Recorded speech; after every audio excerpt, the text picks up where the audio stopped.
जय श्री कृष्णा, राधे राधे। मैं आप सभी का आपके अपने चैनल पर स्वागत करती हूँ। आज मैं आप सभी के समक्ष ज्येष्ठ मास महात्म्य अध्याय 20 सुनाने जा रही हूँ। अगर आपने प्रथम 19 अध्याय नहीं सुने हैं तो आप मेरे चैनल पर सुन सकते हैं। आइए आगे की कथा रसपान करते हैं।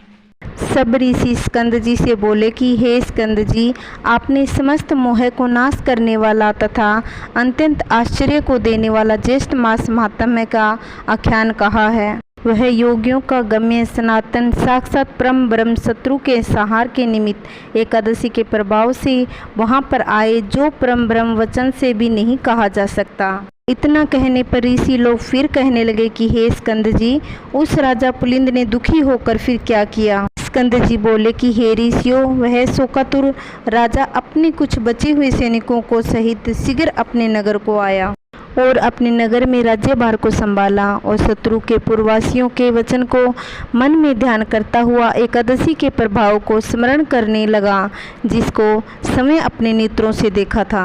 इस प्रकार चिंता में मगन राजा का बहुत समय व्यतीत हो गया और अधिक चिंता मगन के कारण उसके शरीर में हड्डी और चाम मात्र ही रह गया। तब राजा पुलिंद ने अपने पुत्र को राज्य देकर स्वयं अपनी स्त्री को साथ लेकर वन को चला गया और वहां जाकर वानप्रस्थ आश्रम ग्रहण कर लिया।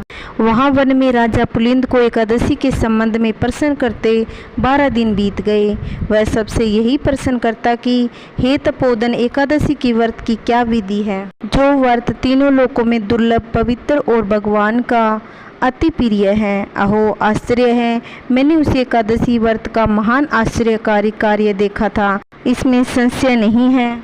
वहाँ के पूर्व जन्म के पुण्य कर्म के प्रभाव से वैण्य ऋषि पवित्र आश्रम में दत्तात्रेय ऋषि आए और उन दत्तात्रेय के दर्शनों की लालसा से वहाँ समस्त ऋषिगण आए। कुछ लोगों ने पूजन, स्तुति तथा विविध प्रकार की उनकी सेवा की। राजा पुलिंद भी दत्तात्रेय जी का आगमन सुनकर वहाँ भयभीत के समान ऋषि के पास जाकर बैठ गए। प्रधान ऋषियों के चले जाने पर राजा पुलिंद दत्तात्रेय जी के पास गए और दंडवत कर दूसरे विंध्याचल पर्वत की तरह पृथ्वी पर गिर गए। दत्तात्रेय जी राजा से बोले कि हे सौम्य, उठो उठो, तुम कौन हो और किस लिए यहाँ पर आए हो। तुम्हारे दुख का जो कारण है उसको तुम मुझसे कहो। दत्तात्रेय जी के ऐसे वचन सुनकर अत्यंत दुखी होकर वह पुलिंद राजा नहीं उठा। तब उस राजा दत्तात्रेय जी ने स्वयं अपने हाथ से उठाया।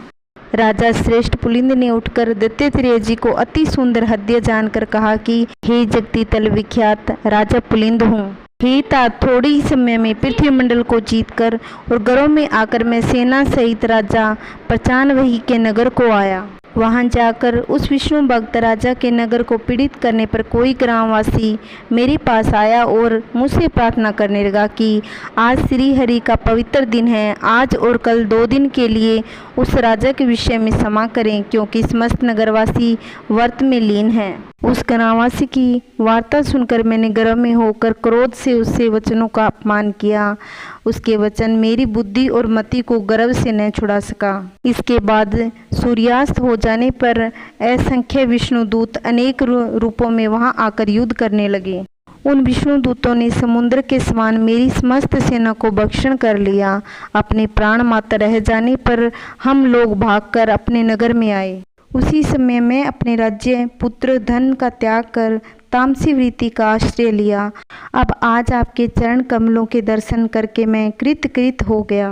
मैं धन्य हूँ तथा मेरे पूर्वज भी पुण्यशाली थे, जो आज देवताओं से भी पूजित आपके चरण कमलों का मुझे दर्शन हुआ। हे भगवान, एकादशी नाम वाला व्रत कैसे होता है और किस विधि से किया जाता है, उसे आप संक्षेप में मुझसे कहिए, क्योंकि मैं आपकी शरणगत हूँ, अन्यथा मैं शैल्य के समान अपने प्राणों को त्याग दूंगा। राजा पुलिंद के इन वचनों को सुनकर सब वृतांत को जानने वाले दत्तात्रेय जी उसी समय राजा पुलिंद को दोनों हाथों में आलिंगन कर दयादचित हो मधुसूदन भगवान के एकादशी व्रत के विधान को कहने लगे। आज का हमारा ज्येष्ठ मास महात्म्य निर्जला एकादशी व्रत वर्णन समाप्त। कल की वीडियो में 21वां अध्याय रसपान करेंगे। मेरी वीडियो आपको कैसी लगी प्लीज़ कमेंट करना, लाइक करना, ज़्यादा से ज़्यादा वीडियो को शेयर करना। अगर चैनल पे नए हो तो प्लीज़ चैनल को सब्सक्राइब करना, जिससे आने वाली वीडियो की नोटिफिकेशन सबसे पहले मिल सके। जय श्री कृष्णा, राधे राधे।